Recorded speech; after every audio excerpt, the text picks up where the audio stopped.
Continuamos repasando las aventuras de Gengis Khan. En el anterior episodio nos quedamos en el año 1206. Gengis Khan, a sus 44 años de edad, tras una asamblea de los más poderosos señores mongoles, ha sido elegido como Khan, el único mongol con mando militar y civil sobre todos sus iguales, Khan de todos los Khanes. Ni los más ancianos recordaban un caudillo que hubiera conseguido aglutinar tantas fuerzas y tribus bajo un solo mando.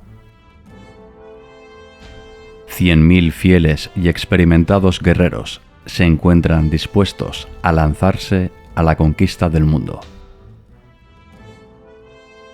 La unión de todos los pueblos nómadas trajo la paz, hecho que permitió reabrir las rutas comerciales. Las estepas se poblaron de multitud de mercaderes venidos de todos los rincones del mundo. Cierto día, el flamante Khan de Khanes observó un anillo de oro con unas extrañas inscripciones, una joya que había pertenecido al otrora poderoso rey Taiyang. Temujin ordenó que llevaran a su presencia a un tal Tatatonga, chambelán del depuesto rey de los Naimanes. Quería saber el significado de esos extraños símbolos burilados en el anillo. Tatatonga, uigur de nacimiento, explicó a su señor que se trataba de un sello utilizado para certificar y dar validez a los correos emitidos por su antiguo soberano.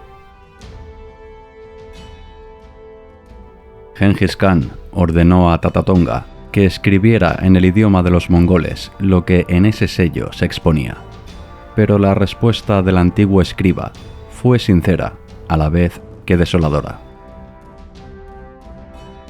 Era imposible, puesto que los mongoles no poseían un alfabeto ni un sistema de escritura propia. El Khan de Khanes rumió. Quizá la escritura sería una buena herramienta para organizar de manera más efectiva sus incipientes y cada vez más extensos dominios.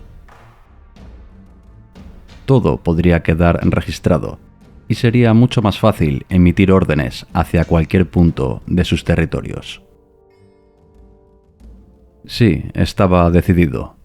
Tatatonga adaptaría los caracteres de los uigures a la fonética de los mongoles y crearía la primera escuela de escribas. Nacía de esta manera el sistema de escritura mongol.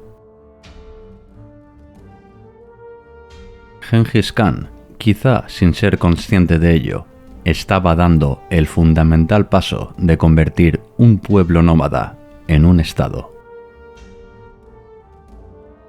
Pocos días después recibió su primer sello, cuyo lema rezaba: Dios en el cielo y el Khan en la tierra, el sello del soberano del mundo.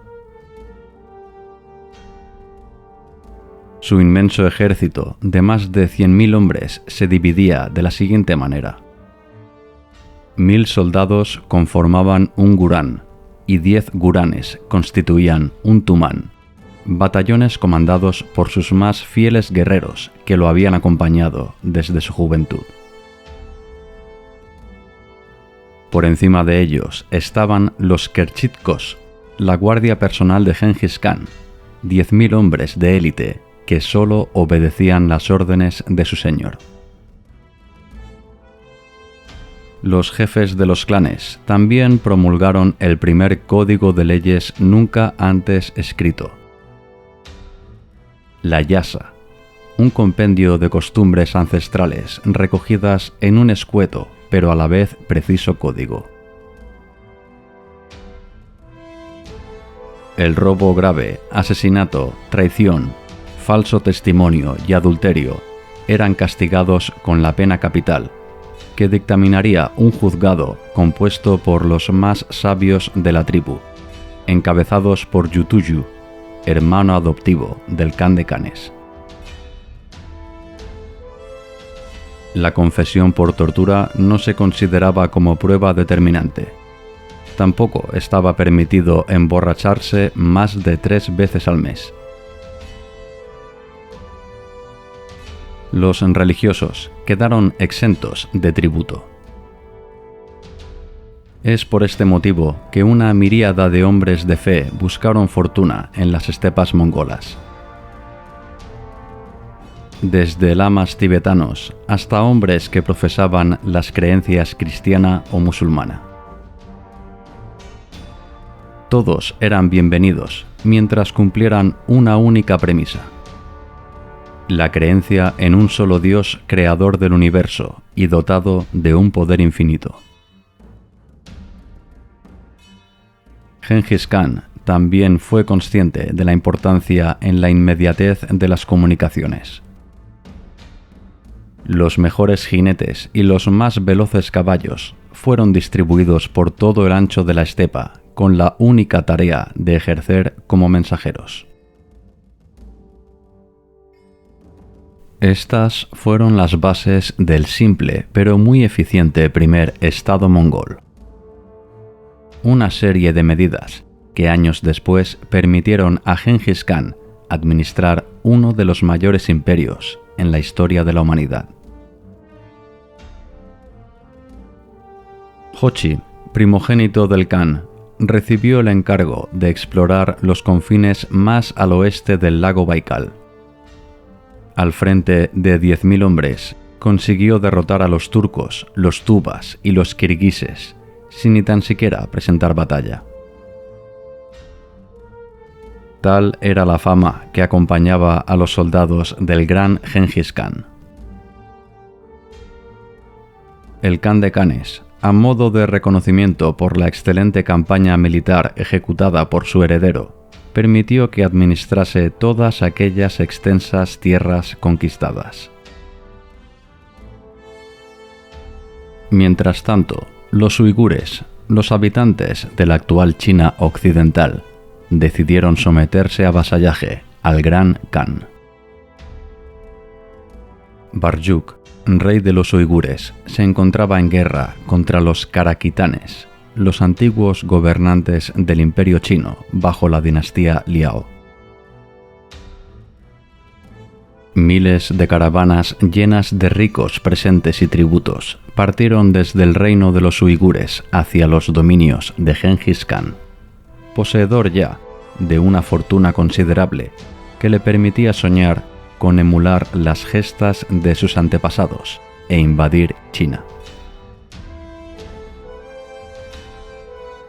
Precisamente en este tiempo, año 1212, Gengis Khan recibió una delegación china encabezada por el príncipe heredero Yun Chi.